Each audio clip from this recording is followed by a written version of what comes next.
શ્રીમદ ભગવદ્ ગીતા એક એવો ગ્રંથ છે કે જેમાં આપણા જીવનની દરેક સમસ્યાનું સમાધાન છે. એવી કોઈ સમસ્યા નથી કે જેનું સમાધાન ભગવાન શ્રી કૃષ્ણએ શ્રીમદ ભગવદ્ ગીતામાં ન આપ્યું હોય. આમાંની 2 સમસ્યાની આજે હું વાત કરીશ. સમસ્યા નંબર 1, જીવનમાં ઘણી વખત એવું થાય છે કે લોકો આપણા વિશે ખરાબ બોલે ને તો આપણને દુઃખ થાય છે કે એઓ મારા વિશે કેમ આવું ખરાબ બોલે છે. આના જવાબમાં ભગવાન શ્રી કૃષ્ણ કહે છે કે લોકો જ્યારે તમારા વિશે ખરાબ બોલે છે ને તો હકીકતમાં એ તમારા વિશે નથી બોલતા હોતા, પરંતુ હકીકતમાં એ પોતાની જાતને સાબિત કરતા હોય છે. એ લોકો પોતાના કેરેક્ટરને દેખાડતા હોય છે કે અમે આવા છીએ, પોતાની સોચને બતાવતા હોય છે કે અમારી સોચ આટલી નીચી છે. માટે લાઈફમાં ક્યારે પણ કોઈ લોકો તમને કશું પણ કહે ને, ખરાબ તમારા વિશે બોલે ને, તો દુઃખી થવા કરતાં એમનો આભાર માનવાનો કે આભાર કે તમે તમારી જાતે જ તમારી જાતને પ્રદર્શિત કરીને અમને સાબિત કર્યું કે અમારી સોચ એટલી નીચી છે, માટે અમારાથી સાવધાન રહેજો.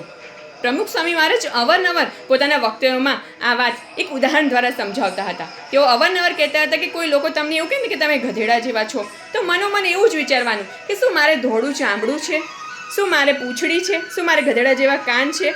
નથી ને, તો પછી આપણે ગધેડા કેમ થયા?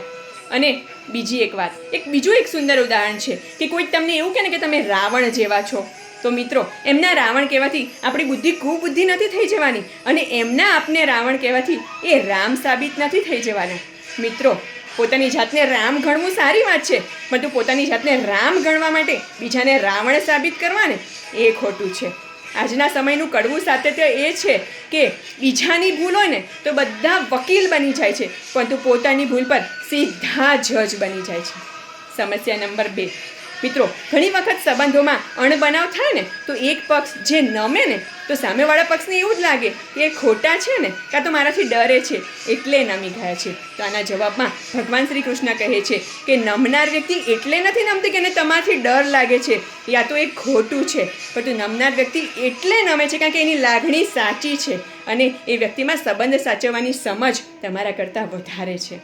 બાકી કોઈની સોચ ઉપર કોઈ સ્ટે ન મારી શકાય. અને એક મહત્ત્વની વાત, જેવી દ્રષ્ટિ હોય ને એવી જ સૃષ્ટિ દેખાય. માટે નજરને બદલી શકાય, નજરિયાનો કોઈ ઈલાજ ના થઈ શકે.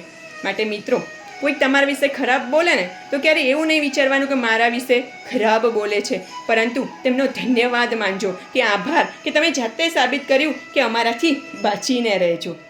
રાધે રાધે.